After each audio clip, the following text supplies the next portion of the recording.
Linha de Frente. Olá, tudo bem por aí? Mais um Linha de Frente no ar nesse fim de semana. Como é bom ter a sua companhia. Seja bem-vindo, seja bem-vinda a mais uma edição. E o assunto hoje é um dos que talvez mais tenha movimentado Brasília nas últimas semanas. Autorizadas a funcionar no Brasil desde 2018, as chamadas bets desde então têm crescido de forma exponencial. Em 30 dias, mais de 22 milhões de brasileiros realizaram apostas esportivas, segundo o Instituto Data Senado. Só nesse ano foram movimentados mais de 20 bilhões por mês, isso até agosto, de acordo com o Banco Central.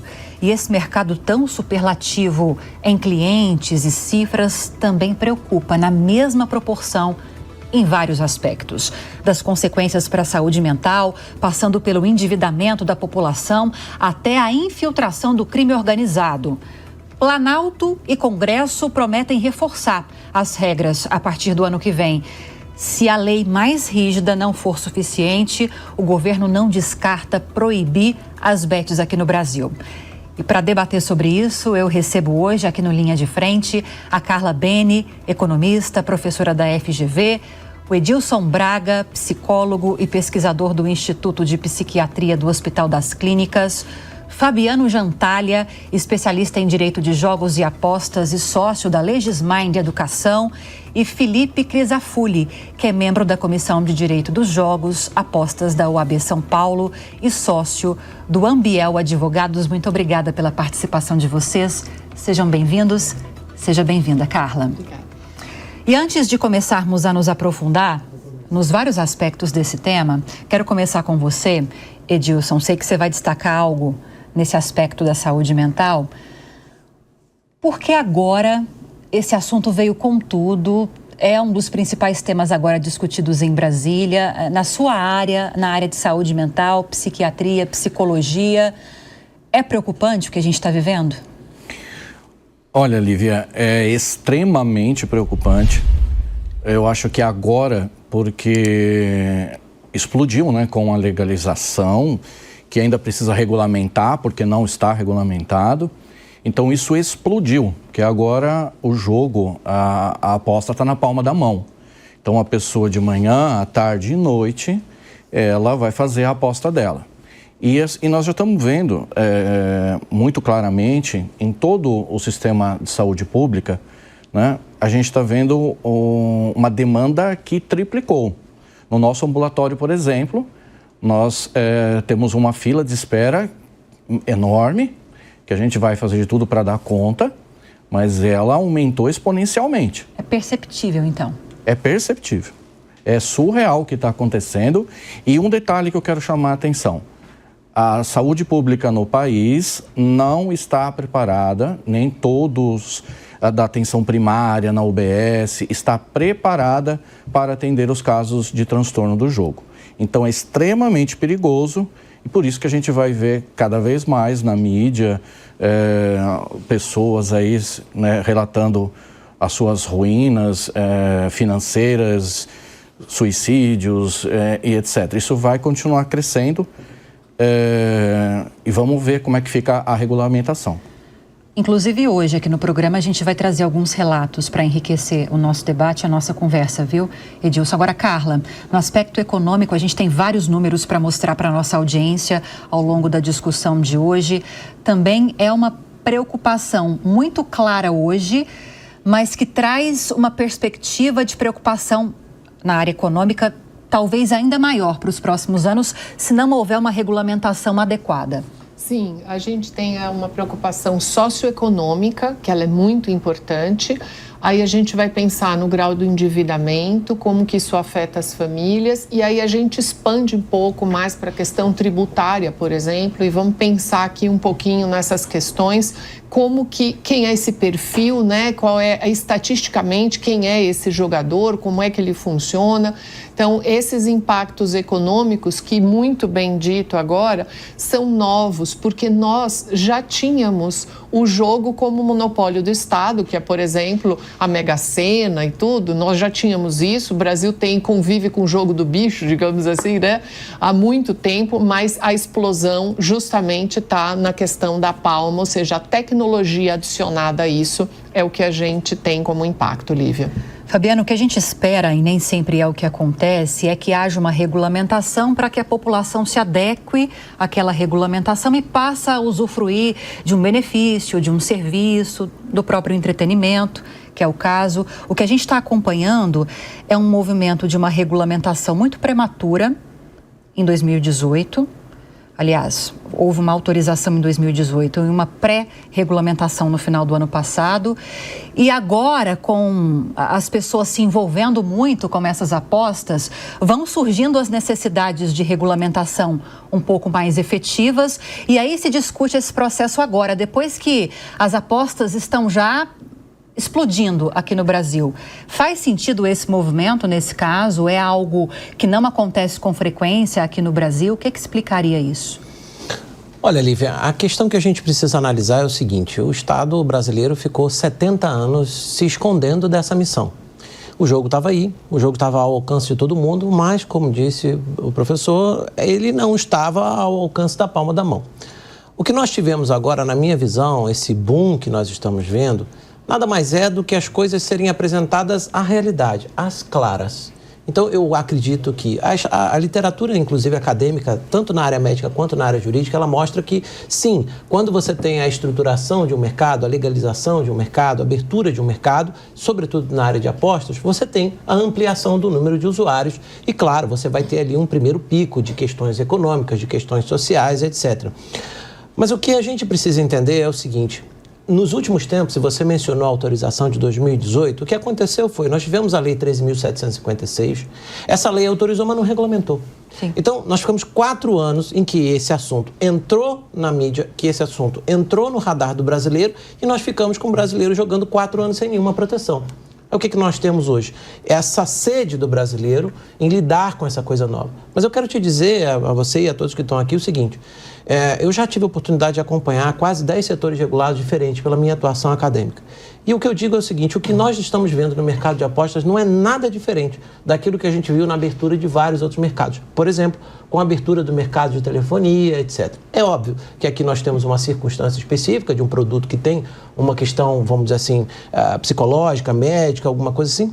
Mas eu acredito que nós temos todos os elementos, todas as ferramentas jurídicas para dar conta dessa missão. O que nós temos hoje temos, mas não temos, né? Porque a gente tem uma lei, a gente tem portarias, mas grande parte delas só vale a partir de 1º de janeiro de 2025. Então o mercado continua aí bombando, como dizem os mais novos hoje, e a gente acaba não tendo uma lei ou a regulamentação eficaz. Mas, repito, eu sou muito confiante em relação a isso, acho que o Ministério tem feito um trabalho dentro do possível muito bom, e o que nós precisamos é dar tempo ao tempo, criar os instrumentos jurídicos com o apoio dos técnicos, dos acadêmicos, para que a gente possa chegar a um bom termo. Então, esse movimento é natural. Com o mercado funcionando, as necessidades de regulamentação vão surgindo e aí esse arcabouço vai sendo construído nesse processo. Então, não é algo assim fora do normal. Não, o que a gente tem é um descompasso temporal. A gente tem o mercado rodando, as bets injetando patrocínio, injetando suas marcas na mídia, mas a gente ainda não tem essas regras. E olha, nós temos hoje nada menos do que 11 portarias já editadas sobre todos os temas: jogo responsável, prevenção à lavagem de dinheiro, jogo online e diversos outros assuntos. Então, ferramental jurídico a gente tem. Sim.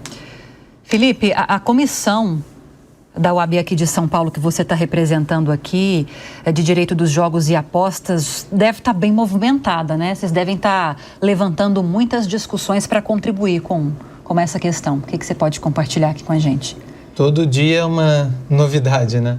A gente tem discussões lá tanto no âmbito jurídico, porque, obviamente, é da OAB, então a maior parte dos membros tem formação jurídica, é de advogados, mas temos também pessoas de outras áreas. Temos da área médica, temos pessoas que são envolvidas diretamente com as operadoras, com as plataformas. Então, as discussões são de todas as ordens e não ficam apenas nas questões jurídicas. A gente discute lá também as questões acerca da necessidade de haver essa preocupação com o apostador, de não haver um excesso de publicidade também para menores de idade, todas as preocupações que estão na ordem do dia e que o Poder Executivo tem também se manifestado a respeito e falado que, inclusive, teve a declaração recente do presidente dizendo que se a legislação, especialmente a regulamentação, não for suficiente, ele, tem alguma bravata aí, mas ele vai anular e voltar a como era há pelo menos 4 anos. Ele foi bem claro, não vai funcionar mais bets aqui no Brasil. Então, assim, bravatas à parte, é um fato que o tema está na ordem do dia e em diversas áreas, desde o mundo do direito até o mundo da área médica e outras mais. Sim, e aí são duas discussões com base nisso que você falou, que a gente ainda vai se aprofundar nelas ao longo do programa, que é a questão da publicidade, muito importante falar sobre isso, que tem um peso também enorme nessa questão da saúde mental, que o Edilson levantou aqui pra gente, e a proibição. Embora o presidente Lula diga, e não pela primeira vez, essa declaração que você mencionou foi feita na quinta-feira, mas não foi a primeira vez que ele falou sobre isso. Se regular não for suficiente, vamos proibir as bets aqui no Brasil. Será que dá para proibir depois que o mercado já está funcionando? Quais seriam as consequências? De que forma haveria uma proibição? Tudo isso a gente vai abordar ao longo do programa. Mas vamos começar por partes, vamos começar com um histórico dos jogos aqui no Brasil. As apostas chegaram aqui ao país por volta da década de 1930 e se expandiram com uma autorização para a criação de cassinos aqui no país. Uma autorização então concedida por Getúlio Vargas. Apesar do sucesso da modalidade, uma década depois, o então presidente Eurico Gaspar Dutra proibiu os jogos de azar no país sob o argumento de que a prática era degradante para o ser humano. Só em 1961, o governo voltou a permitir os jogos, desde que organizados pela Loteria Federal. E apesar dessas proibições, as casas de apostas continuavam funcionando de forma clandestina. Ao longo dos anos, o jogo do bicho se popularizou, bem como agora, mais recentemente, as bets, as apostas esportivas. Em 2018, o então presidente Michel Temer assinou a regularização das apostas, a autorização dessas apostas com cota fixa aqui no país. E nessa modalidade, os ganhos já são estabelecidos. Vou devolver para você, Fabiano, porque o nosso histórico de lida, digamos assim, com jogos não é de agora, né? A gente teve experiências aí relativamente recentes, não tão recentes assim, podemos dizer. Mas nessa modalidade de agora, que está ao alcance muito fácil de todo mundo, o Edilson destacou, você reforçou, esses jogos entraram para casa das pessoas, entraram na casa, nos quartos, na cozinha, até no banheiro. Qualquer lugar é lugar, no trabalho e hora para jogar. E aí é uma das explicações, segundo muitos especialistas, para esse boom que a gente está vivendo, né? E aí eu mencionei agora há pouco que um dos pontos que a gente vai discutir é a questão da proibição, as ameaças de que, se a regulamentação mais rígida que está sendo prometida para o ano que vem não funcionar, as bets vão ser proibidas, extintas aqui do país. Duas perguntas. É a melhor solução? Se não é a melhor solução, quais seriam as consequências de se tentar fazer isso? Bom, em primeiro lugar, a gente precisa deixar claro que nós temos um histórico aqui, ele é até um pouco maior, porque a primeira iniciativa de jogo, de alguma maneira, no Brasil, ela foi no final do século XVIII, uma loteria em Minas Gerais, e o objetivo dessa loteria era financiar a construção da Casa de Cadeia de Ouro Preto. E depois foi utilizado até pela prefeitura para outros recursos. Então, a loteria ela sempre esteve presente. Agora, é curioso, a história dos jogos no Brasil ela é marcada por uma profunda hipocrisia. O Estado diz, o jogo é imoral, mas o Estado arrecada bilhões por ano, há décadas, há séculos com a loteria. O Estado diz, o agente privado não pode explorar, mas eu posso explorar a loteria. O Estado diz, jogo de azar é um cassino em que a chance de ganhar é de 1 em 36, mas a Mega Sena, que é de 1 em 50 milhões a chance de ganhar, não é jogo de azar. Então, assim, a gente precisa trazer as coisas para a boa técnica. Para responder à sua pergunta, acabar com as bets, primeiro seria totalmente impossível. Impossível. A única consequência disso, a experiência jurídica nacional e internacional nos mostra que sempre que o Estado fechou os olhos para um determinado setor, esse setor arrumou um jeito de operar no mercado, no shadow marketing que a gente chama, no shadow banking, a gente tem no setor bancário isso é um desastre. Isso é um desastre em todos os sentidos, social, econômico, jurídico, porque a gente vai jogar para a clandestinidade uma atividade que está diante dos nossos olhos, na palma das nossas mãos. Agora, qual é a solução para isso? A solução é seguir no caminho que nós estamos. Nós temos uma lei que, repito, eu já tive a oportunidade de pesquisar a lei de mais de 20 países pelo mundo. Eu conheço a legislação de pelo menos 2 países em cada continente. E vou lhe dizer que a nossa lei é uma das mais modernas do mundo. Ela tem muitos requisitos, ela tem muitos requisitos para entrada, muitas regras de permanência, muitas regras, inclusive de defesa do consumidor, publicidade, incentivos ao controle da ludopatia, etc. Agora, o que a gente precisa é usar as ferramentas que a gente tem para fazer as coisas funcionarem. Como é que a gente ataca esse problema, por exemplo, do endividamento das pessoas, o suposto endividamento das pessoas em relação a isso? Existe um mecanismo chamado jogo responsável. É uma prática internacional que essa indústria tem em todo o mundo e que mostra exatamente o que é e como funcionam esses controles. A partir da adoção de limites prudenciais, a pessoa e o próprio operador vão estabelecendo limites ao endividamento, como a gente tem, por exemplo, no sistema financeiro. Por que a pessoa não contrata crédito o quanto ela quiser? Porque ela tem um limite de endividamento e os bancos compartilham informações sobre isso. Se a gente implementar um programa de jogo responsável no Brasil, seja minimamente eficaz e eficiente, e a gente já tem uma portaria sobre isso, a gente vai dar um bom encaminhamento. Só para concluir essa minha fala aqui, eu quero dizer o seguinte: nós temos uma grande vantagem. Hoje a gente já tem pelo menos aí 80, 90 países do mundo que já estão há muitos anos, há décadas. Eles já erraram, eles já acertaram. Nós temos o privilégio de chegar no final dessa história aqui e aprender com todos os erros dos outros países e aquilo tudo que deu certo incorporar aqui e aquilo tudo que deu errado a gente evita por aqui. Então, assim, não é possível que o mundo todo esteja errado, só o Brasil esteja certo. Então, proibir definitivamente seria um desastre. Nem tanto para os agentes econômicos, porque eles vão simplesmente continuar operando lá, de Curaçao, de Malta, do Reino Unido, vão continuar operando. É simples assim. Agora, e o brasileiro? E o consumidor? E aquele sujeito que colocou, aquela moça que colocou os recursos na Bet ali, que depositou, o que vai fazer com esse recurso? A gente não pode fechar os olhos para a realidade. Não é simplesmente fazer assim e dizer assim, acabei com o problema. Toda solução simplista, ela é tecnicamente desastrosa. A história brasileira, inclusive, nos mostra isso. E se eu puder pegar esse gancho, desculpa. Com certeza. Nós íamos começar errando e corrigimos no meio do caminho. A questão da tributação, por exemplo, o Brasil, no momento, falou que ia ser do jeito X, no meio do caminho, com a participação dos players do mercado, acabou indo no sentido Y, que ficou muito melhor do jeito que a legislação veio.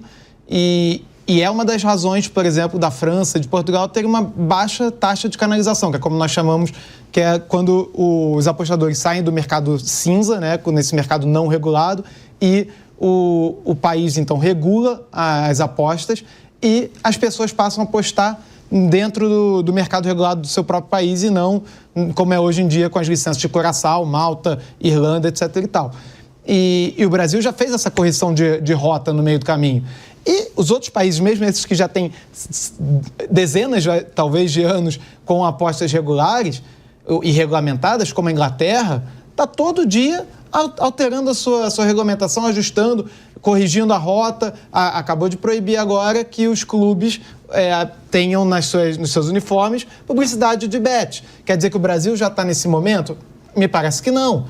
A CBF chegou pelo menos sinalizar nesse sentido, né? O que a CBF sinalizou foi que as bets que não estejam reguladas dentro do mercado regulado e, portanto, não poderão fazer publicidade, os clubes que mantenham contratos de patrocínio com essas bets não poderiam ostentar ou não poderão ostentar essas marcas nas suas camisas. Só que a Inglaterra já foi um passo além, já proibiu qualquer tipo de patrocínio nos uniformes. Mas foram os clubes que... Sim, na própria Premier League, exato.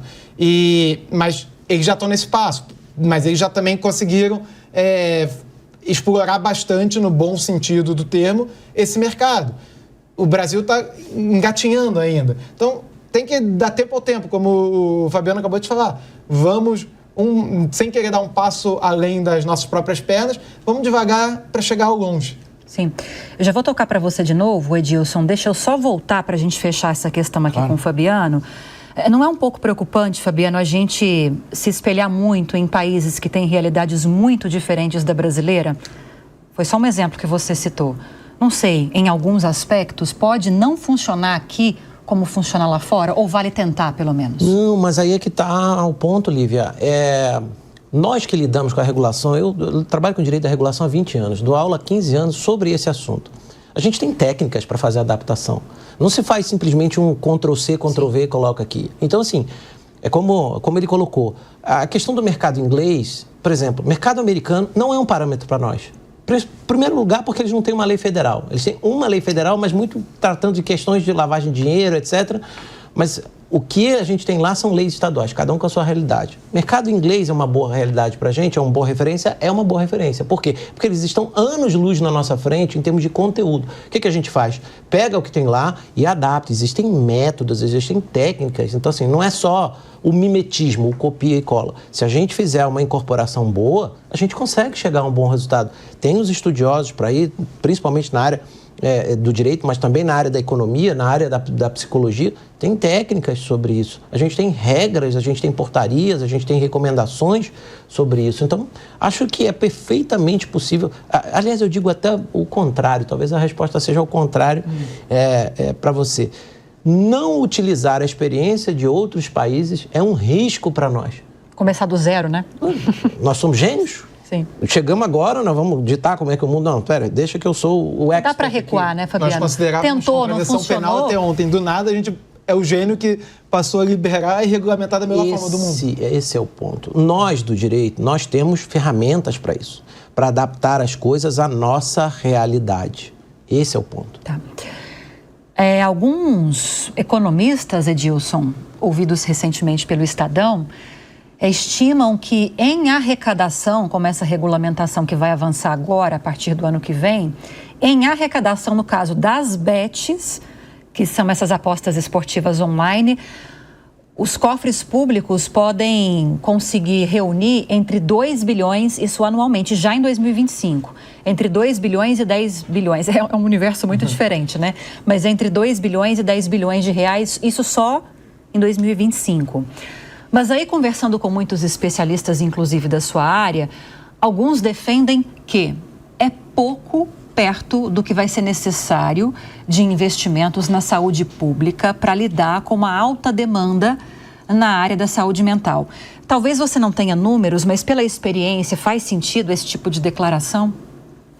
Faz todo sentido, não tenha dúvida nenhuma.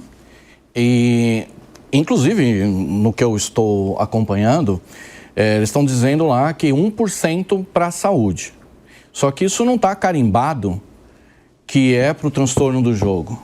1% para a saúde, num país carente como o nosso, de tantos projetos aí, seja na área de saneamento, de vacinas e etc., você falar que para a saúde, diante dessa demanda toda, você vai dar 1% para a saúde, parece um escárnio, uma brincadeira de mau gosto. Né? Então, assim, como eu disse, está crescendo exponencialmente e vai continuar. Estou ouvindo muito aqui e ouço em todo lugar que eu vou e etc., na mídia, enfim, falar da regulamentação. Do ponto de vista da saúde, eu quero levantar minha bandeirinha aqui da saúde. Cada um levanta a sua, tá certinho. Da bandeira da saúde, o que eu quero dizer? Se for muito bem regulamentada, se for muito bem com travas, se for muito bem feitinha, e quase ninguém fala do quê? Da fiscalização. Porque não pode fazer regulamentar para inglês ver. Então a gente vai lá, regulamenta, fala que isso, fala que aquilo, e na prática, o governo, a sociedade civil, que seja quem for, vai funcionar as ouvidorias que estão prometendo nas bets? Relato de uma paciente minha ontem. Ela foi lá, pediu para ser excluída o perfil dela, porque ela tinha problema de saúde, né, de transtorno do jogo. Se você tem certeza, mas e se você se arrepender? Que mau caratismo é esse? Não, olha, ainda tentou convencê-la. E ela falou, não, mas eu quero, olha, se você excluir definitivamente, o seu perfil não pode voltar mais. Não, mas é isso que eu quero. Aí, não, então em 24 horas você... Que história é essa de 24 horas? Porque sabe do transtorno do jogo, sabe que essas pessoas, o craving, a fissura dela, é igual da cocaína, é igual do crack. Essa pessoa, quando ela foi deitar, ela tá de novo lá pensando no jogo. Peraí, mais 20 aqui, eu tento ganhar 500, eu pago minha conta de luz e de água que está atrasada.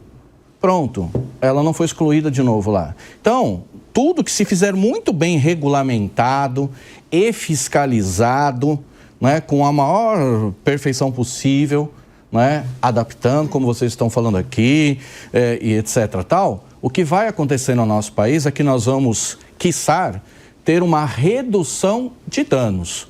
A gente só pode falar em redução de danos e depois é que nós vamos ver, no atravessar do ano de 2025, de 2026, se foi uma redução de danos significativa ou não. Porque para nós da saúde, né, não só para nós da saúde, mas as pessoas que estão hoje sofrendo com o transtorno do jogo e seus familiares, por exemplo, eles iriam discordar plenamente aqui do Felipe, quando ele disse bravata do presidente Lula. Por quê? Por quê? Se você regulamentar e não der certo, fala lá para essas famílias. Não, sabe o que acontece? Nós vamos arrecadar imposto, olha, tem uma lei assim, tem um negócio assado, a gente está fiscalizando. Fala para uma mãe que perdeu um filho, perdeu o marido, que perdeu tudo, quebrou a empresa, vendeu tudo, entrou em desespero e se matou. Fala lá para ela, não, a gente está regulando, calma, vai dar tudo certo. Né? Então, e eu com isso, obviamente, eu não estou querendo dizer aqui que a princípio a melhor solução seria proibir ou qualquer coisa parecida. Mas se não funcionar, então o que a gente faz? Continua não funcionando? E vai trocando a roda, né, o pneu com o carro andando? Quando é que vai se tomar uma atitude? É a mesma coisa de vocês falarem aqui, né? No geral que eu também ouço por aí. Vou dar um outro exemplo. Olha, vamos servir agrotóxico, você só vai comer alimentos com agrotóxico de terça e quinta, né? Tudo bem. E aí continua, porque foi liberado, vamos supor, né? Foi liberado agora tais agrotóxicos que são comprovadamente cientificamente que pode causar câncer e etc. Então, só porque regulamentou, não se volta atrás. Então, se tiver a população morrendo, se tiver a população adoecendo comprovadamente por aquilo, tudo bem porque foi regulamentado? Mas tem um ponto aí. Eu acho que o seu exemplo talvez não sirva por uma razão simples. O agrotóxico, ele é, por definição, uma coisa que vai causar um mal à saúde. Uhum. Ele é destinado para matar e o jogo pragas. Não. O jogo é um entretenimento. Não é. Nunca foi. Não. Então você está falando de algo que acontece no mundo inteiro. O jogo inteiro acontece suicídios. O jogo é entretenimento para todos. A estatística... Bom, então você está negando 200, 300 anos de história de jogo. Eu trabalho nesse mercado e posso dizer para você, por definição, qualquer atividade de jogo visa o entretenimento. Nem 20% das pessoas são jogadores frequentes. 80% são jogadores eventuais. E a estatística mundial, inclusive em matéria de vício de jogo, que você deve dominar... Enquanto a gente tem no Brasil hoje, aproximadamente, entre 18% e 20%, segundo dados do Ministério da Saúde, que são considerados aqueles bebedores inveterados de álcool, nós temos no mundo a estatística que nos aponta que apenas 2% dos jogadores são ludopatas ou com transtorno de jogo. Isso é literatura mundial que nos conta. Sim. Então, assim, não dá para a gente tomar o que é exceção como regra. Cada vida perdida deve ser lamentada. Cada vida perdida nesse país precisa ser lamentada de alguma maneira. O que a gente não pode, e aí, sobretudo, na economia a gente aprende isso, a gente precisa trabalhar com dados macro. As decisões, as grandes decisões de Estado, elas são feitas em função do que ocorre com a maioria, do que é a tendência, do que é a regra.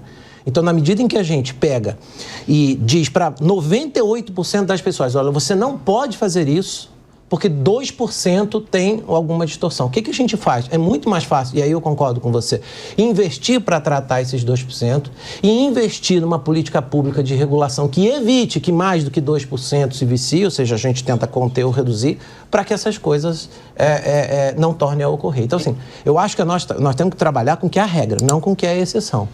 Só para a gente organizar, Edilson, várias pessoas já levantaram os dedinhos. Vamos começar então com o Felipe. A bravata é rapidinho. Depois a Carla. Quando eu falei da bravata, porque ele não teria como simplesmente proibir.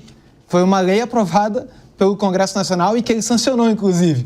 Então, ele vir agora e dizer que ele vai simplesmente proibir, ele não tem esse poder na mão para falar, a partir de hoje o jogo está proibido. É nesse sentido a bravata. Agora, que existem ou podem existir problemas de todas as ordens, desde o jogo responsável até a ludopatia, isso é óbvio. Mas, ao mesmo tempo, sem a regulamentação, esses problemas como o vício continuarão existindo, só que não estarão sob o olhar do poder público e fica ainda mais difícil de tratar e de coibir esse tipo de situação. Carla, depois a gente passa para o Edilson. Joia. Bom, aqui eu vou fazer uma junção de todos aqui e colocar alguns pontos. E até vou deixar algumas questões realmente vou pedir aqui para os advogados ajudarem até a gente.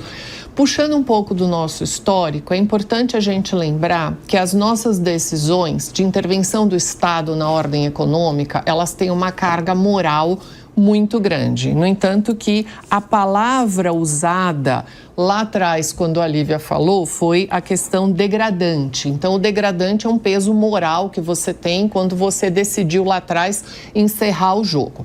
Então, nós já tivemos cassinos e eles foram encerrados. Nós já tivemos os bingos e eles foram todos encerrados. Então, com base nisso, vamos admitir que se a gente passe a ter um peso na sociedade, um problema socioeconômico muito profundo, por exemplo, estava pensando aqui enquanto vocês estavam conversando, pode ser que a gente chegue numa situação social onde a gente tenha que fazer um plebiscito. A gente já não fez plebiscito sobre armas no país?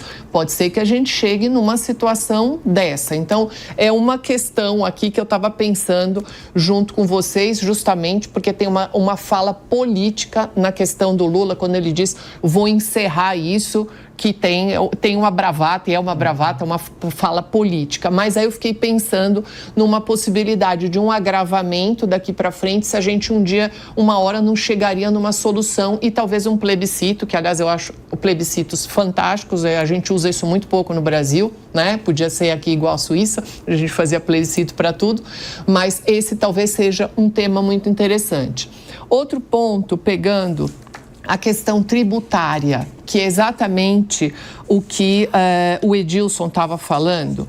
E é importante a gente lembrar que durante esses 4 anos de não regulação, nós criamos uma bancada das bets. Então, nós temos deputados e senadores defensores disso. E durante esses 4 anos, nós conseguimos criar uma estrutura, inclusive tributária, muito baixa, ínfima, que não vai dar conta exatamente do que você está falando.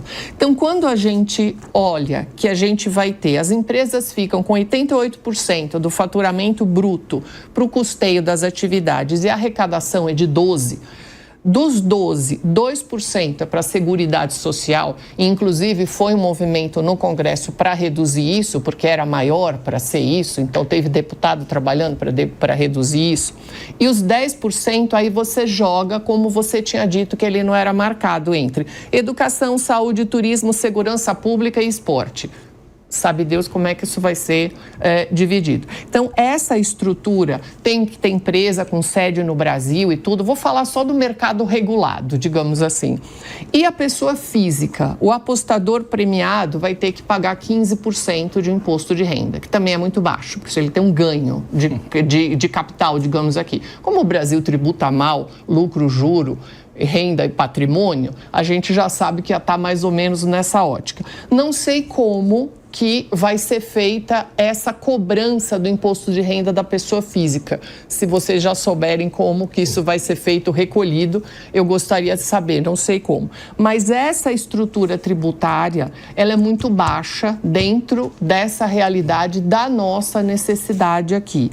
E uma outra coisa importante, só para amarrar quem é estatisticamente esse apostador, né? Ele é jovem, porque 33% tem entre 16 a 29, 23% tem entre 30 a 39 anos, é homem, 62%. Ensino médio completo. O ensino médio completo é estatisticamente quem mais joga. Quem tem menos escolaridade joga menos, quem tem mais escolaridade joga menos. E aí, fazendo uma amarra, não, joga menos. O ensino médio quem tem completo mais escolaridade joga menos. E quem tem menos escolaridade joga menos também. É uma faixa central. A mediana é a mediana. É quem joga mais. Uhum. E aí eu vou fazer uma amarra com a questão do endividamento. 42% de quem joga tem dívidas em atraso com mais de 90 dias. E 58% não possui dívidas em atraso. Mas esse é um percentual muito elevado e quando a gente pega a faixa de renda também, ela é uma coisa importante. A gente não pode esquecer que a gente está num país de renda média baixa, então isso tem um impacto muito grande. Então, são essas questões aqui colocadas que eu acho que a gente precisa aí dar uma amarrada. Edilson. Lívia e colegas aqui da mesa e a toda a sua audiência, tem uma coisa que, quando eu discordei lá do Fabiano em relação ao entretenimento, porque vamos lá, a princípio, se a gente então for falar em teoria, tá bom, ele é um entretenimento. Ele é um entretenimento. Mas ele realmente, e hoje, a gente está falando do histórico, que é importante falar do histórico, mas nós estamos vivendo atualmente, no nosso contemporâneo, algo que é inusitado, que é diferente. Ser na palma da mão. Né? A Lívia mesmo falou agora há pouco que vai no banheiro, vai não sei aonde, tá. É assim, qual é o relato dos nossos pacientes? Está também em toda a literatura científica. E qual é o relato dos nossos pacientes? Ele vai dormir preocupado com o jogo, com o dinheiro que ele precisa conseguir para ele recuperar o dinheiro perdido. Ele acorda desesperado para isso. O dinheiro que entrar ele vai usar, ele não vai usar para pagar a conta de água e luz, às vezes até paga, depende do comprometimento dele. Mas geralmente, uma vez desenvolvido o transtorno, ele vai apostar, vai perder de novo e por aí vai. Então, quando a gente fala disso, quer ver, eu vou dar um exemplo que ele está sim dentro do contexto. Que é o quê? As bets, esse poder que ela vai ter de viciante, vamos dizer assim, de causar a dependência, porque eu acordei, eu posso fazer uma aposta. Daqui um pouquinho, indo para o trabalho, eu posso fazer outra e já corrigir. Se é aquele jogo do resultado rápido, como um tigrinho e etc., tá ali, ó. Eu estou apostando. Quantas vezes eu já não apostei até chegar ao meu trabalho, né? Imagina o cérebro dela, o setor dopaminérgico dela, como é que tá? A 1000 por hora. Isso é que causa a dependência. Se antes a pessoa tinha que esperar sair do trabalho para talvez ela ir em algum lugar clandestino, para ela ir fazer sua aposta num vídeo bingo, que tem muito ainda no Brasil, as pessoas não falam disso, né? Mas se ela fosse demorar para fazer isso, ela só, ou como falarem das loterias aqui, né? Mas a loteria ela vai jogar a cada 2 ou 3 dias. A maioria das pessoas joga quando a Mega Sena está acumulada. E eu não estou defendendo a loteria do governo. Estou dizendo que é uma realidade diferente em termos de frequência. E a pessoa, é a mesma coisa, eu vou deixar uma reflexão aqui para vocês, que é a nossa preocupação da saúde. É a nossa preocupação da saúde. Então vamos lá, você já imaginou se a gente fosse fazer aqui um grupo de estudo em que a gente ia colocar, num grupo de estudo das pessoas, olha, você vai usar cocaína 2 vezes pela manhã, 2 vezes à tarde e 2 vezes à noite. E se tiver com vontade, pode usar uma na madrugada. E por isso, por 6 meses, essa vai ser a rotina da pessoa que vai fazer uso da cocaína. E eu nem estou colocando toda hora, hein? Estou colocando 2 vezes na parte da manhã, 2 vezes à tarde, 2 vezes à noite. E se tiver muito apertado, faz uso de uma vez na madrugada. Vamos acompanhar essas pessoas, esses usuários, por 6 meses. Ao final de 6 meses, qual é a chance dessas pessoas desenvolverem a dependência da cocaína? Enorme. Enorme. O cérebro delas foi foi assim, ladeira Porto Geral, virou o cérebro delas. Edilson, só para eu entender se a gente está conseguindo se compreender aqui, não é que você é contra a regulamentação. Não, sou a favor. Você é a favor da regulamentação com mais recursos para que o Estado consiga fazer frente com essa questão da saúde mental? Tem que muito bem regulamentar e fiscalizar, senão fica para inglês ver. Sim. E aí, só para terminar essa conclusão do raciocínio, por que eu estou citando a cocaína? Eu podia citar o crack, eu podia citar qualquer droga psicoativa. Porque é o mesmo mecanismo de dependência no cérebro, apesar de ser uma prática comportamental, mas no cérebro ela é o mesmo mecanismo do setor de dopamina. E uma coisa que eu quero chamar a atenção, às vezes as pessoas vão pensar que é quando ela ganha que libera a dopamina. Não, não é verdade. O ato de apostar libera dopamina. E isso não é pouco. Então, o problema do entretenimento, que pode começar como entretenimento. Não, eu quero fazer só uma fezinha aqui no meu time, né? Eu vou apostar São Paulo e Corinthians, obviamente que o São Paulo vai ganhar, mas assim, né? Então, eu vou apostar. Tá bom, legal, começa mesmo.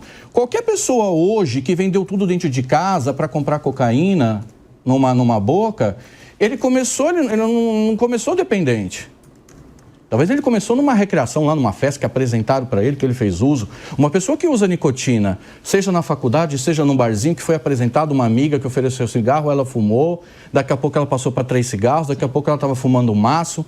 Então, o que eu quero dizer é que, a princípio, a gente pode falar de ser um entretenimento, só que a minha exposição é de dia, de manhã, de tarde, de noite.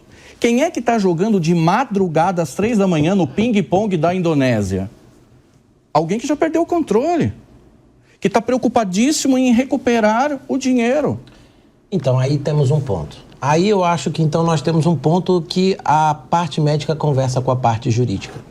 Se eu bem entendi do seu raciocínio, a questão é, precisamos regulamentar e criar meios para limitar o acesso dessas pessoas ao jogo. Concordo com você. E devo lhe dizer mais ainda, que nós temos boas experiências na Itália e no Reino Unido, em especial, do que eu chamo de jogo responsável. Existem regras que estabelecem a necessidade não só dos mecanismos que a gente falou aqui de autoexclusão, que você falou, mas de parâmetros de controle das casas de aposta. Nós temos uma portaria, aliás, a Lei 14.790 tem um dispositivo que obriga o Ministério a baixar uma portaria dizendo que as casas de aposta precisam estabelecer esses limites. Então, eu concordo com você e acho que o direito tem uma solução para oferecer para a ciência médica. E dizer, essa pessoa, e aí a gente tem lá na lei dispositivos sobre isso, essa pessoa, a partir do momento que ela cruza uma fronteira, que pode ser numericamente ou por um algoritmo, ela pode ser identificada, essa pessoa não pode ter mais acesso durante um determinado tempo. E se a casa de aposta permitir que ela tenha acesso, mesmo ciente de que ela tem um perfil próximo de ludopata, a casa de aposta vai responder por isso. Essa é a solução adotada no Reino Unido, essa é a solução adotada na Austrália, essa é a solução adotada na Itália, por exemplo. Então, o que a gente precisa aqui, de novo, é fazer conversar, aproximar mais. Eu acho muito lúcida a sua posição. Acho que a gente consegue conversar um pouco melhor quando a gente coloca, temos um problema, vamos resolver. Então, esses mecanismos de limitação existem e poderão ser implementados. E aí é o que a gente tem falado, né? A necessidade de dar tempo ao tempo. Só uma observação sobre a questão... Então, seria, só para fazer... Aí é uma dúvida. Então, seria mais ou menos o controle por CPF? Isso, mas olha, o que pouca gente sabe, é até importante, Lívia, a gente falar aqui para os telespectadores, hoje existe um sistema chamado SIGAP. E aí eu até convido o telespectador a entrar aí no site, bota aí SIGAP, Ministério da Fazenda, para você ver. O Sistema de Gestão de Apostas é o grande Big Brother desse mercado, porque lá a gente vai ter a possibilidade, a gente não, o Ministério vai poder saber quanto cada um de nós apostou, como pagou, como recebeu o prêmio, qual foi, também. Tudo. Porque o Ministério, talvez não no primeiro momento, ele vai ter condição de mapear. Então, assim, a gente já terá uma base de dados para isso. Quando é que a gente vai ter condições de fazer uma avaliação, Lívia, sobre isso? No dia 2 de janeiro. Por que no dia 2 de janeiro? Porque passou o dia 1º de janeiro e, de acordo com a portaria do Ministério, hoje, que trata do sistema, as casas de aposta precisaram enviar todo dia, até às 6 da manhã do dia seguinte, um arquivo gigante com toda a movimentação que foi feita no dia anterior. Queria só fazer um complemento sobre a questão da tributação. Me permita aqui, do ponto de vista jurídico, fazer um esclarecimento. A tributação das empresas não é de 12%. o que a gente tem 2 conceitos importantes. Turnover, que a gente chama, que é o total de recursos que são arrecadados pelas casas de apostas, e o GGR, que é o Gaming Gross Revenue, né? Então, o que acontece? Do que entra na casa de aposta, 12% não é esse o valor. Entra isso aqui, 12% vai para uma finalidade específica que está na lei, mas a casa de aposta, em cima do total dela, ainda vai pagar imposto de renda, CSL e outros tributos. A carga tributária estimada para uma casa de apostas, ela beira 40% hoje. Ela beira 40%. Ótimo, então, já. E isso foi feito de uma maneira calibrada. Quando a Câmara dos Deputados se debruçou sobre esse texto, a Câmara teve o cuidado de pesquisar em vários outros países e ver como funcionava. Foi que a gente pegou de Portugal e França. Exatamente.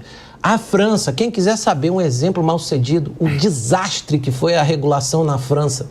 Por quê? Porque resolveram posar de bonitão e botar um tributo lá em cima. O que aconteceu? Como você bem sabe, o mercado foi todo mundo foi para a área informal. Para que eu vou apostar numa bet, eu vou pagar 60%, 70% de imposto, sei lá. E já estava acostumado a apostar fora mesmo, não muda muito. Mas a tecnologia não pode bloquear isso? Do mesmo jeito que a gente vai tirar 2.000 bets no ar, pode. No dia seguinte, cria um novo site. Tem que ter uma estrutura só para verificar todos os dias. E só para ilustrar aqui, enquanto a gente toca a discussão, você citou o SIGAP, né? A gente tem imagem, inclusive, da página do governo, para que quem está acompanhando a gente por imagem possa ver que realmente tem e que funciona, pelo que o Fabiano está falando.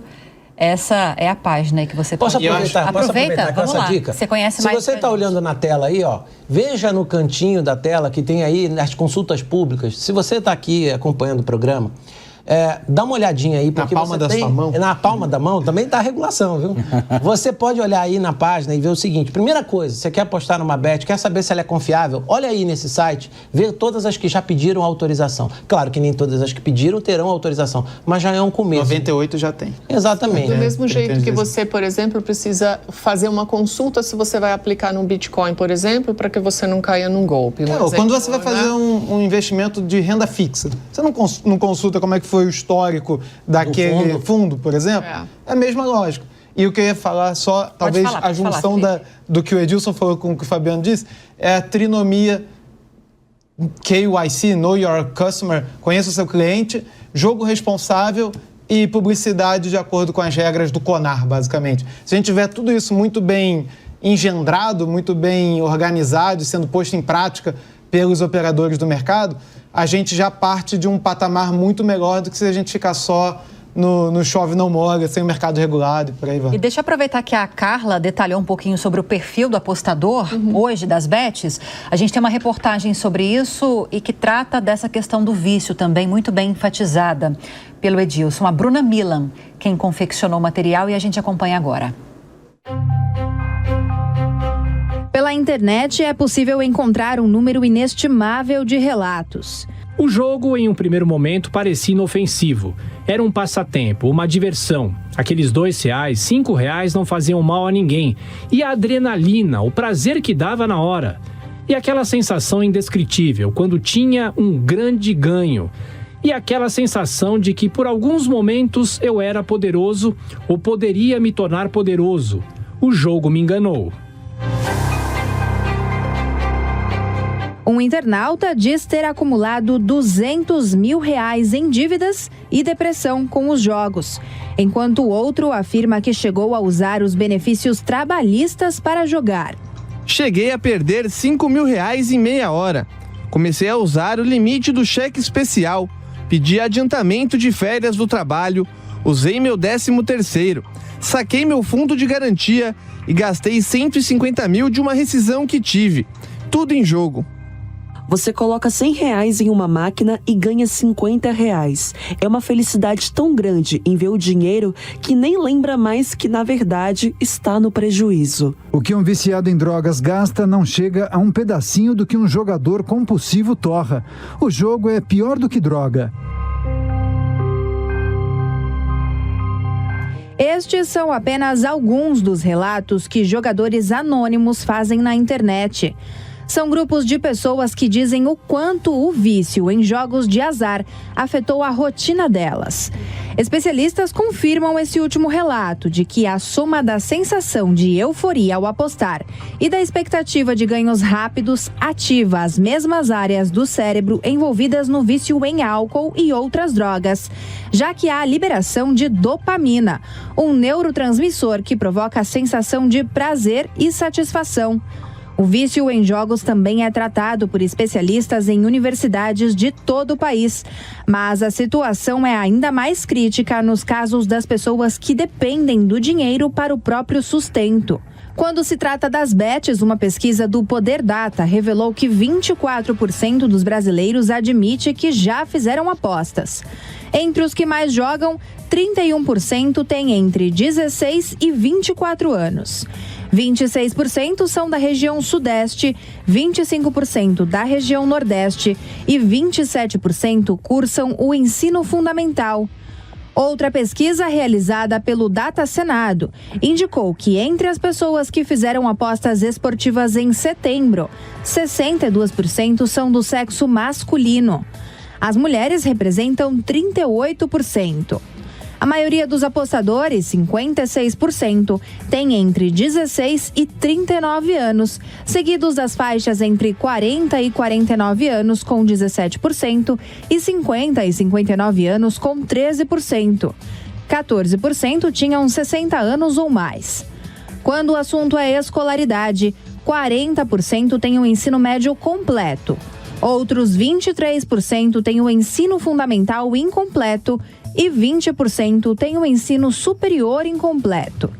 A maioria dos entrevistados, 68%, diz exercer atividade remunerada, enquanto 27% dizem estar fora da força de trabalho e 5% se declararam desocupados. A maior parte dos apostadores, 52%, declararam que recebem até 2 salários mínimos, enquanto 35% disseram que ganham entre 2 e 6 salários mínimos e 13% afirmam receber uma remuneração superior. Entre os brasileiros que fazem apostas, a maioria diz ter gasto de até R$ 500 em aplicativos ou sites na internet e 3% declararam ter desembolsado um valor maior.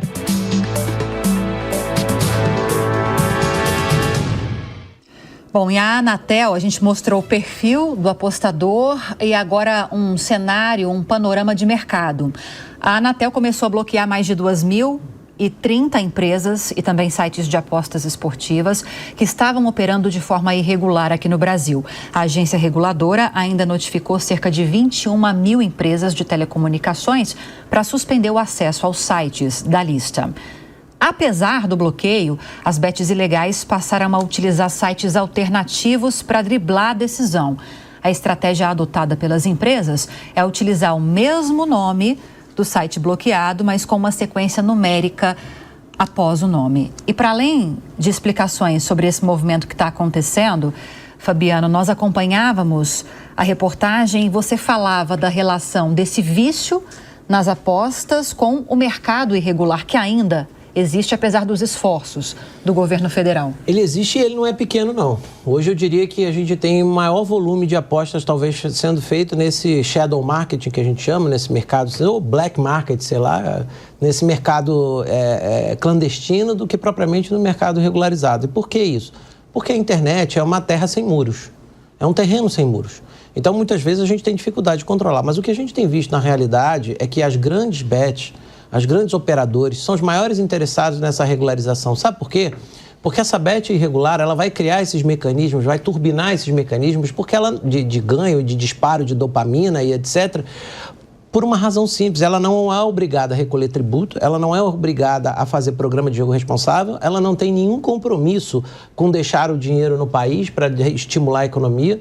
Então, o que a gente percebe é que grande parte dessas ferramentas que levam as pessoas ao vício, eu não estou dizendo que os outros não levam, porque eu estaria contra toda uma literatura médica, mas o que a gente observa é que a grande responsável por levar essas pessoas ao vício, hoje, se você perguntar, eu até faço um convite ao professor, passe a fazer a entrevista, qual o site que você olhou. Isso dá um belo de um estudo científico para a gente ver, porque a gente percebe isso. Então, quem está praticando isso, quem está praticando os malfeitos, quem está deturpando o funcionamento do mercado e quem é o responsável por toda essa celeuma Não são as bets regulares ou aquelas grandes. São as bets que eu nem chamo de bet. São os fraudadores, são os estelionatários, são golpistas que estão fazendo isso, que mandam no nosso WhatsApp. Aqui, pouco antes do programa começar, eu recebi aqui uma mensagem. Olha aqui, ó, toma aqui, ganhe R$500. Você ganhou R$500. Aí você clica lá. Se não tiver o celular hackeado, pelo menos você vai fazer um Pix, vai depositar na conta de alguém que você não sabe e nunca mais vai ver aquele dinheiro.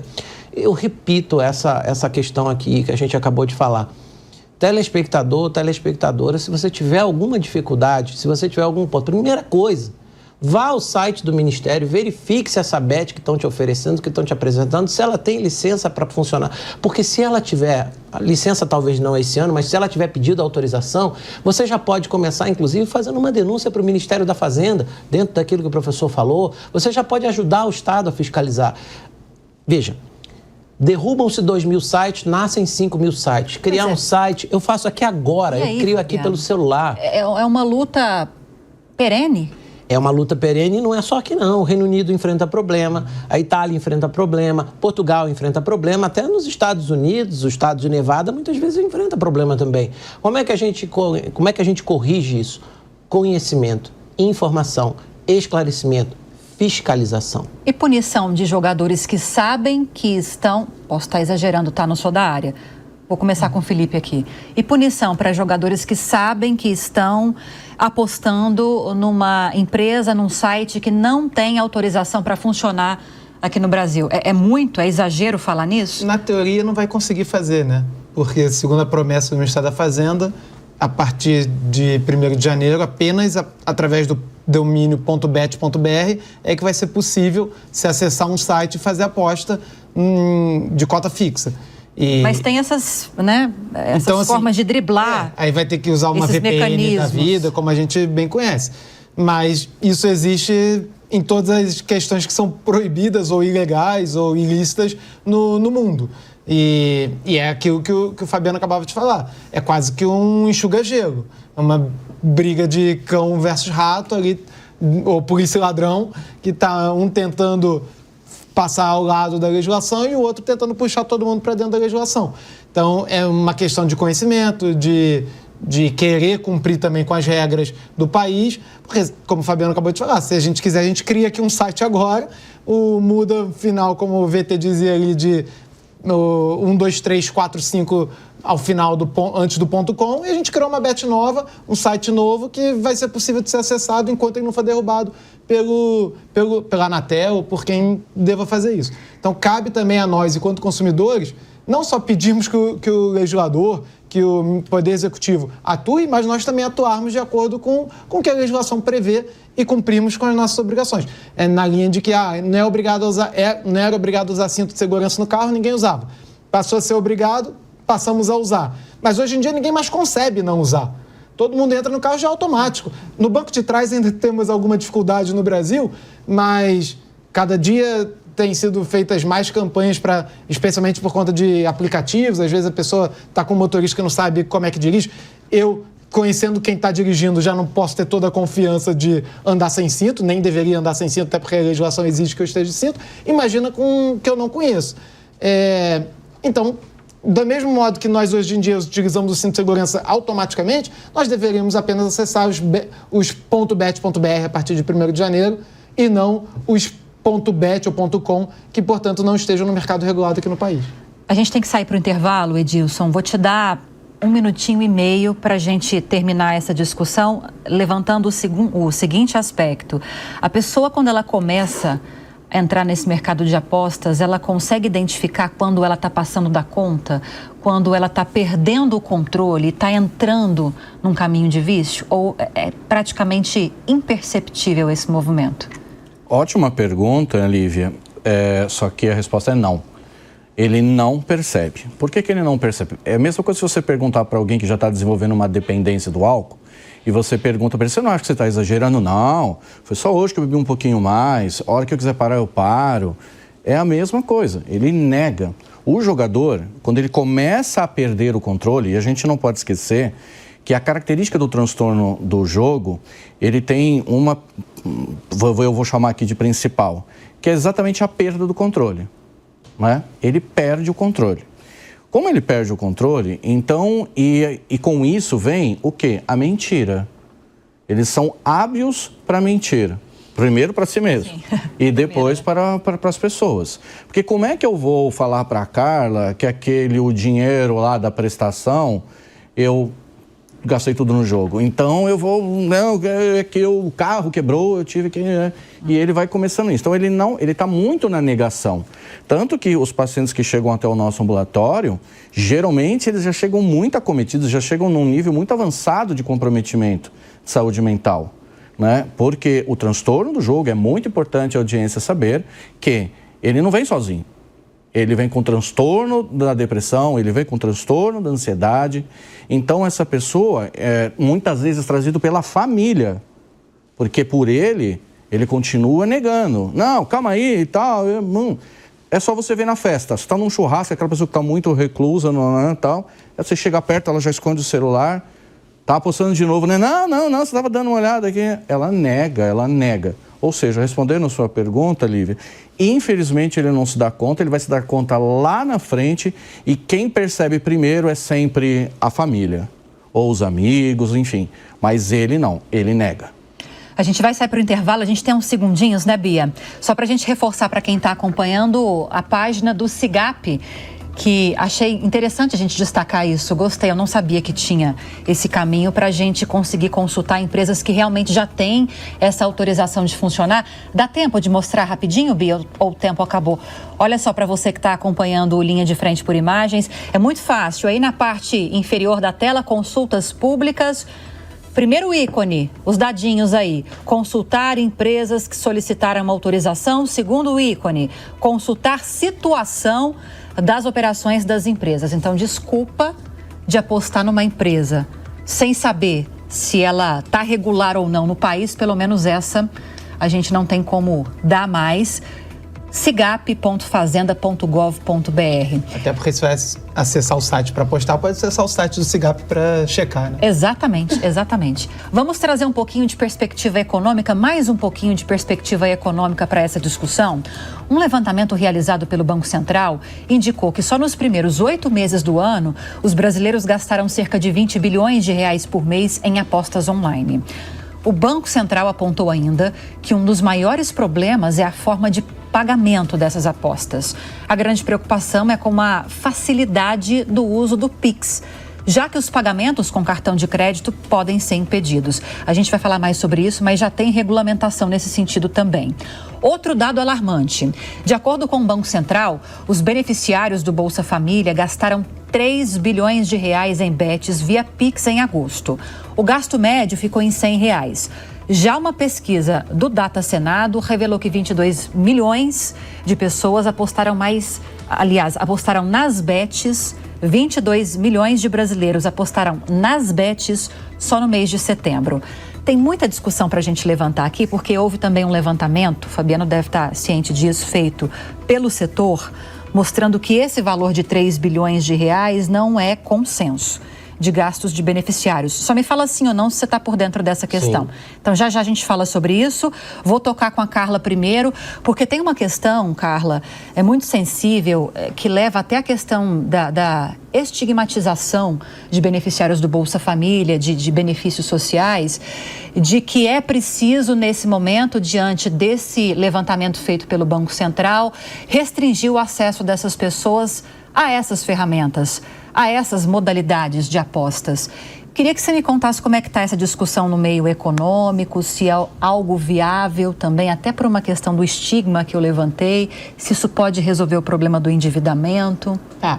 Quando a gente pensa no beneficiário do Bolsa Família, a gente precisa tomar muito cuidado com esse discurso, porque esse discurso tem um viés que é de, não, além de estigmatizar o beneficiário, querer encerrar o programa, querer dizer que o programa não serve, ou que o programa não é bom, que não funciona. Então, aqui nós temos duas questões. Há um desvio de finalidade sim, há um desvio de finalidade, que é um ponto importante que a gente pode considerar. Mas esse desvio de finalidade não pode imprestabilizar o programa como um todo. E a gente não pode pegar esse dado estatístico e usar ele com a ideia de que, olha, então vamos bloquear ou deixar quem usar ou quem fizer uma aposta vai ter o Bolsa Família cancelado. Até porque a metodologia que o Banco Central usou não foi divulgada, isso também seria uma coisa importante. A mediana é de R$100, isso foi muito adulterada a discussão a respeito de que seria de 600, que é praticamente o valor integral do Bolsa Família. E outro ponto também que é muito importante que a gente organize, que é o seguinte: os dados do Banco Central apontaram um volume de CPFs que sim podem indicar fraudes e podem indicar desvios. Então, usar a estrutura do Banco Central para refinar esses dados e melhorar o programa, perfeito, ótimo. Usar isso como um argumento para que você queira imprestabilizar o programa, aí a gente já, digamos assim, tem que fazer um freio de arrumação aqui, porque isso daí é um processo, assim, absurdo de se imaginar. O que hoje já tem na regulamentação disponível, Fabiano, em relação a como essas apostas podem ser feitas? O que nós demos na imprensa nos últimos dias? A questão do cartão de crédito, que vocês mencionaram que já está prevista essa restrição na legislação. Febraban sugerindo que haja restrições até na movimentação via Pix desses recursos para essas apostas. E aí eu não vejo muita possibilidade do que sobra de possibilidade para que essas pessoas façam essas apostas. O que pode, o que não pode, o que é viável fazer, o que não é viável. Bom, em primeiro lugar, é preciso que a gente saiba que nós temos uma portaria específica editada pelo Ministério, né, a portaria da SPA, que trata exclusivamente de meios de pagamento. Essa portaria, ela estabelece quais são as formas de pagar uma aposta que são admitidas. Então, lá está dito, por exemplo, que você não pode pagar em dinheiro, não pode pagar em boleto, não pode pagar em criptomoeda, não pode pagar em cartão de crédito. Claro que por razões diferentes aqui, afinal de contas, né, dinheiro e boleto são muito questões relacionadas à lavagem de dinheiro, são meios comuns de utilizar a lavagem de dinheiro, a introdução de dinheiro na economia, e o crédito muito mais para as questões que a gente não quer que as pessoas sejam financiadas para apostar. Ou você tem o dinheiro e aposta, ou você não tem o dinheiro e não aposta. Então, hoje você pode pagar com Pix, você pode pagar com cartão de crédito pré-pago, de novo, não pode ter o pós-pago, né? E essa é basicamente a questão. Agora, o que me preocupa nessa limitação do Pix é quando a gente abre a porta da liberdade, escancar essa porta em nome de uma boa causa, o que vai acontecer é que a gente não tem controle aonde a gente vai. Então, amanhã ou depois, o Estado vai dizer que eu não posso gastar com Pix para comprar um computador, para comprar um celular, eu não posso comprar um remédio que seja controlado com Pix, porque eu não posso ter isso à minha disposição fácil. Eu acho muito perigoso fazer esse juízo de valor e dizer assim, o que o brasileiro pode e o que não pode. O dinheiro do brasileiro é dele. Ele quem decide como vai gastar. O que a gente pode é, por meio de programa de saúde, por meio de especialistas, nós, juristas, a gente pode dizer o que está certo, o que não está, quais são os cuidados. Mas a gente chegar e dizer, não pode limitar, hoje é uma coisa, hoje é a Beth, por uma nobilíssima razão. Amanhã ou depois alguém vai dizer, você não pode comprar cigarro, você não pode comprar revista, você não pode comprar isso, você não pode doar na igreja. Então, assim, acho que a gente precisa manter a coerência, pés no chão, tranquilidade e serenidade. Porque, como eu sempre digo, regulação não se faz com emoção. Regulação se faz com método, com técnica e com amparo em dados. Esse é o ponto. Carla citou a questão da metodologia desse levantamento do Banco Central e eu até já te provoquei no sentido de um outro levantamento que foi feito, vários devem ter sido feitos, mas eu estou com um aqui, um levantamento feito pelo setor, que apontou que em agosto os beneficiários do Bolsa Família gastaram, na verdade, 210 milhões com bets. E aí, fazendo frente com esse levantamento do Banco Central, que apontou 3 bilhões, é uma diferença muito grande. Onde que está o erro aí, Fabiano? O erro está na premissa. Eu, inclusive, tive a oportunidade, no meu canal no YouTube, eu gravei um vídeo de aproximadamente 30 minutos em que eu analiso esse estudo tá no meu Instagram, pode ir lá, @FabianoJantalha. Eu tenho o endereço disso. E o que eu acho importante de destacar? As premissas de que o Banco Central se valeu não estão corretas. Elas não condizem com a realidade. O Banco Central confunde transferências feitas para empresas com o que a gente chama de cash-in, com apostas. Nem tudo que eu transfiro para uma casa de aposta eu uso para utilização de aposta. Mas tem uma coisa que é mais grave nesse levantamento aí, que o Banco Central se baseou em transferências feitas para empresas cujo CNPJ ele não tem certeza se são bets ou não são bets. A professora economista tem essa análise talvez muito melhor do que eu. As premissas utilizadas pelo Banco Central... Por favor, eu não estou dizendo que o estudo foi desonesto, que foi equivocado, não. Estudo científico a gente analisa a partir de premissa, método e conclusão. As premissas que o Banco Central utilizou não correspondem à real dinâmica do mercado. Ele se valeu de questões de transferência que não condizem com a nossa realidade. Então, eu acho que esse é que é o problema. E aí, por que a gente tem vários números? Por uma razão simples, nós não temos um mercado rodando aqui no Brasil ainda. Então, tudo que se colocar são levantamentos, são estimativas, são pontos que a gente ainda precisa considerar. Agora, eu chamo a atenção do telespectador, da telespectadora também, para um estudo que foi divulgado pela LCA Consultores, uma consultoria muito conhecida aqui, a convite de uma das entidades representativas do setor, que mostra, inclusive, que o nível médio de endividamento do brasileiro ele é estável para queda, são dados que estão lá no estudo, e que, segundo esse levantamento, o gasto médio do brasileiro com apostas em relação ao orçamento familiar, ele varia de 0,2% a 0,5%. É algo ínfimo ainda. Então, do ponto de vista macroeconômico, essa celeuma toda que está sendo colocada ainda não se justifica. Ainda não se justifica. Eu trabalho com dados e eu não estou vendo dados que revelem uma base para toda essa celeuma que está sendo colocada do ponto de vista econômico, professor. Fabiano, se me permite... Claro, vamos lá. Assim, eu não vou entrar aqui, né, nessa área do estudo, seja dessa consultoria do Banco Central. Eu vou falar agora aqui de dados muito importantes, porque por exemplo, do nosso ambulatório. Eu não estou tirando isso, sei lá, do gibi da Mônica, né? Eu estou tirando isso... Veja, não há quem chegue no nosso ambulatório, não há quem chegue que não chega lá desesperado com as suas dívidas e seu endividamento. Pegando até uma caroninha também, Lívia, que você estava dizendo, bom, não há desculpa para o jogador fazer uma aposta em um site que se agora ele sabe disso. Em teoria, eu também concordo com isso. Mas o que está esquecendo muito, eu preciso frisar aqui com a minha bandeirinha da saúde, é o quê? Quando esse jogador desenvolve o transtorno, gente, ele não tem o controle. Quem mandar uma proposta de bônus de R$20, jogue aqui, ele não vai se importar se ele não vai ter condições, ele está doente. Ele não tem condições de analisar se aquele site não é. Você acha que ele vai pesquisar lá e tal? E nós também não podemos esquecer que o principal contingente aí de pessoas, dos apostadores, são classe C, D e E. Isso afeta todas as classes econômicas, todos os gêneros. Mas, principalmente, a classe C, D e E. Essas pessoas, em teoria também, não costumam ter a informação como uma pessoa, né, que tem aí uma classe que pode ter mais acesso a estudo, a informação e etc. Então, é só a gente ver. Por exemplo, eu vou dar aqui bem rapidinho alguns dados que são importantes para entender esse perda de controle. Saiu em quase todos os meios de comunicação uma servidora pública do Tocantins, que ela cuidava de uma creche. Ela, além de já ter perdido todo o dinheiro dela, casa e carro, ela passou a fraudar em nome dos pais das crianças que deixavam as crianças na creche, fraudar em empréstimo em nome dessas pessoas. Ela pegava os dados desses pais.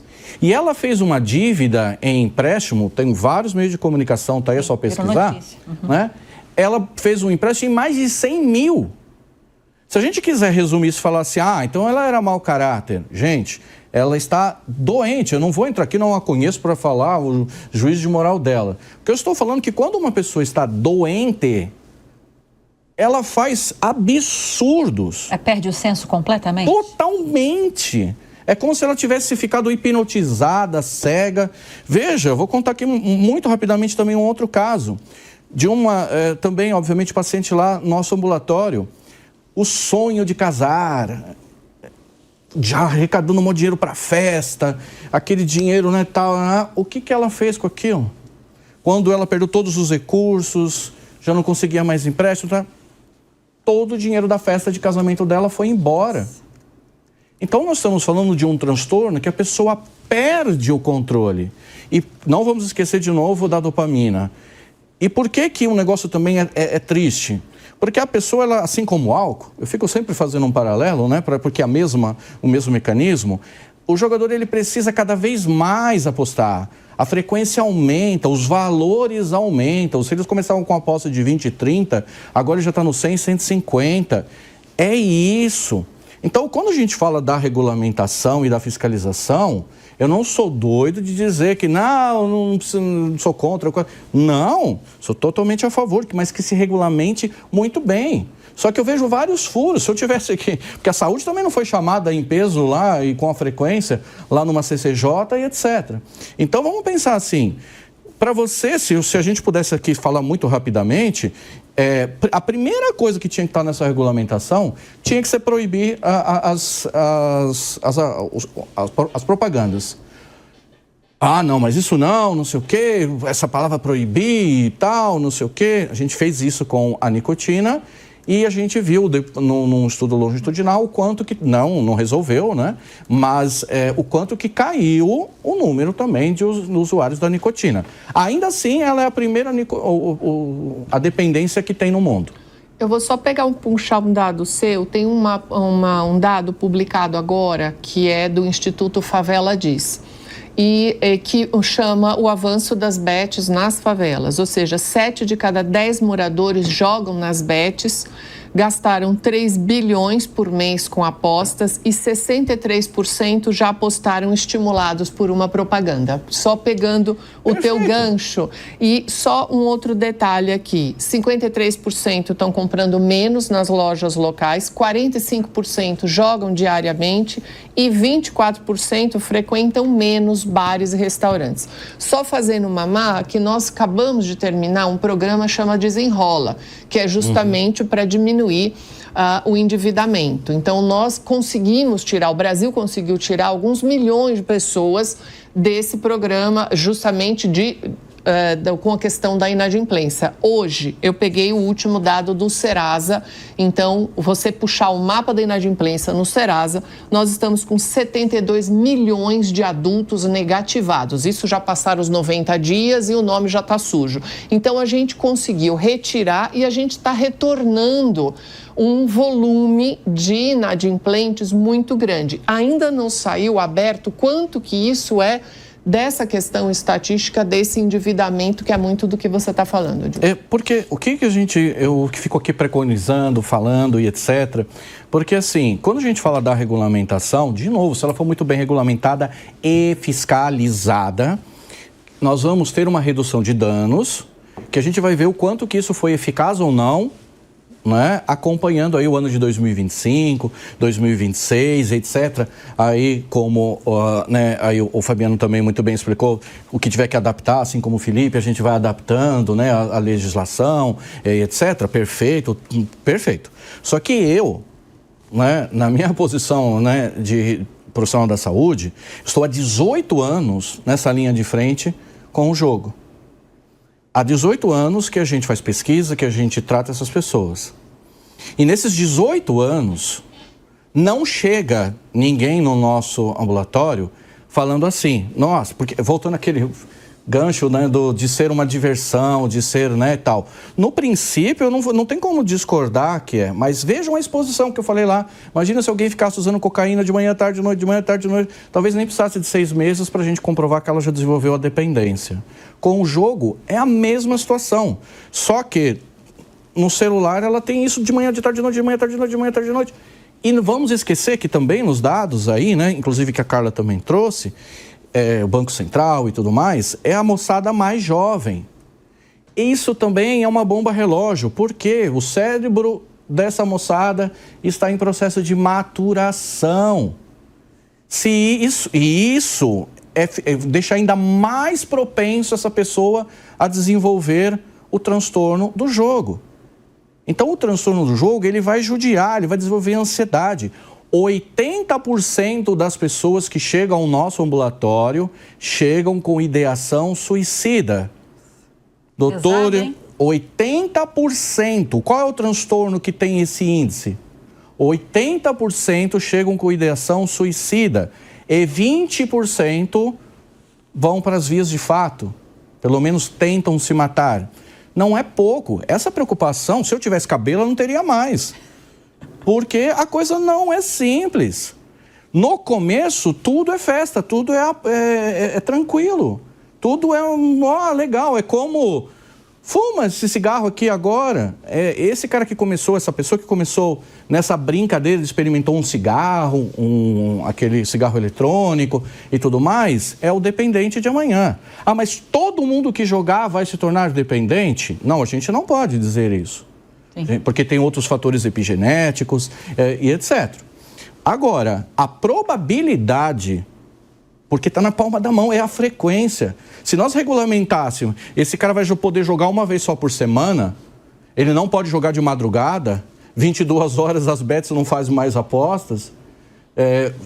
Eu sei que para as bets, elas que vão perder o cabelo me ouvindo, né? Porque elas não vão, claro, concordar com isso. Mas, no entanto, do ponto de vista da saúde, é a exposição, sim, é a frequência. Deixa eu te ouvir um pouquinho, Felipe, tá muito caladinho. Vamos lá, vamos para o status da atuação das bets. Para o Fabiano não brigar com a palavra que eu vou usar aqui, eu vou tentar me adequar. Nós tivemos, até recentemente, um levantamento que apontou que mais de 2.000 bets foram retiradas do ar por estarem em situação irregular aqui do Brasil. E mais de 200 tiveram um aval, Fabiano. Tiveram um aval, boa. Tiveram um aval do Ministério da Fazenda para continuar operando aqui no Brasil. Estamos ainda nesse status. O que pode mudar nesses números a partir do ano que vem? O que a gente pode esperar dessa perspectiva para o ano que vem? O que aconteceu foi o seguinte, nós tivemos a legislação aprovada em 2018, que não foi regulamentada ao longo dos 4 anos seguintes, como a gente já falou. Em 2022 veio uma nova lei e aí ao longo do segundo semestre do ano passado e do primeiro semestre deste ano nós tivemos as primeiras portarias. Bom, estou falando primeiras porque a gente ainda acredita que vão vir mais algumas até, vai saber quando, até mesmo na linha do que a gente falava com o Edilson agora, reajustes de rumos ao longo do caminho. E a portaria mais recente, que foi agora no dia 17 de setembro que ela foi publicada, estabeleceu que aquelas operadoras de apostas de cota fixa que já estivessem em operação no país até tal data e que houvessem apresentado seu pedido de autorização até essa data também, não estariam impedidas, para não usar o termo autorização, como a gente falava há pouco, não estariam impedidas de seguir operando no país até o final do ano.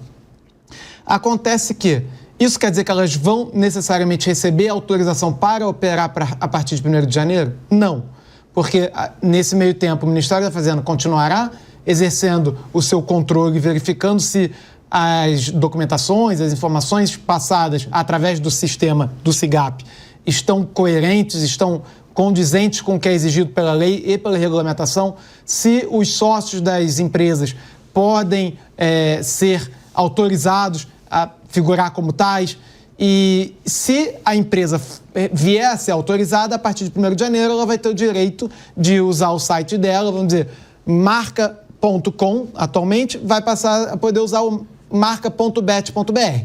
E nesse marca.bet.br é onde ela vai oferecer as apostas para os seus clientes, porque o marca.com vai deixar de ser acessível no país, segundo a promessa do Ministério da Fazenda e da Anatel. E foi justamente isso que foi feito até a data de hoje. Nós temos, até a última quinta-feira, pelo menos, a contagem era de 98 empresas não impedidas, eu ia falar avalizadas. Já ia falar autorizadas. Mas, que a gente estava usando esse termo. Mas não impedidas de seguir operando, e 215 marcas, salvo engano, porque cada empresa pode apresentar até 3 marcas que essas empresas já operam no país. A primeira lista veio com 88, salvo engano, empresas e 180 e qualquer coisa de marcas. Aí veio uma nova lista, uma atualização da lista. Depois houve uma outra atualização e na última terça-feira houve a mais recente atualização, até onde nós temos notícia, em que houve a inclusão da 97ª e a 98ª, que veio através de uma liminar na Justiça, porque essa empresa entendeu que tinha direito a não ser impedida de seguir oferecendo os seus produtos e serviços através dos seus sites, das suas marcas no país, e o Poder Judiciário concordou com os argumentos que foram levantados na ação e concedeu esse direito e determinou que o Ministério da Fazenda incluísse essa empresa na lista. Então, nós temos atualmente 98 empresas e 215 marcas não impedidas de oferecer seus produtos e serviços. Daria mais de 200, né? Que é o número geral que eu disse. E aí o que nós temos é esse impedimento de acesso aos sites que não estejam na lista. E só que o que aconteceu, que a gente falou agora há pouco, é isso. Alguns sites foram e mudaram o final do domínio deles e, na teoria, conseguiram burlar a proibição e estão passíveis de serem acessados e de serem feitas apostas ou depósitos de novos valores pelos clientes. Finalzinho do programa, Fabiano, 2 coisas. Primeiro, para explicar para a nossa audiência por que a gente está não querendo utilizar a palavra autorização para essas marcas e empresas que totalizam esses mais de 200 que nós citamos, que estão com um aval do Ministério da Fazenda para atuar aqui no Brasil, pelo menos por enquanto. E não dá para a gente deixar de bater também no aspecto da segurança pública. Muitas investigações vindo à tona, a imprensa também dando muito espaço para isso, de muitas vezes empresas, bets regulares, está sendo usadas para lavagem de dinheiro, ou seja, usadas para uma finalidade de ajudar o crime organizado. Como é que está esse cenário? Como coibir isso? Dentro da sua observação, tem 2 perguntas. Vamos lá, as 2, muito rapidamente aqui, porque a gente está no final do programa. Primeira questão, por que eu digo que a gente não pode usar a palavra autorizado? É o seguinte, a Lei 14.790, a Lei de Apostas, ela estabeleceu o seguinte, a partir de agora a regra é essa, mas o Ministério vai dar um prazo de, no mínimo, tem um dispositivo lá que diz, o Ministério vai dar um prazo de, no mínimo, 180 dias, 6 meses, na verdade, fala. No mínimo, 6 meses para as empresas que já estão em operação se adaptarem a essas novas regras. Então, na prática, o que ele fez?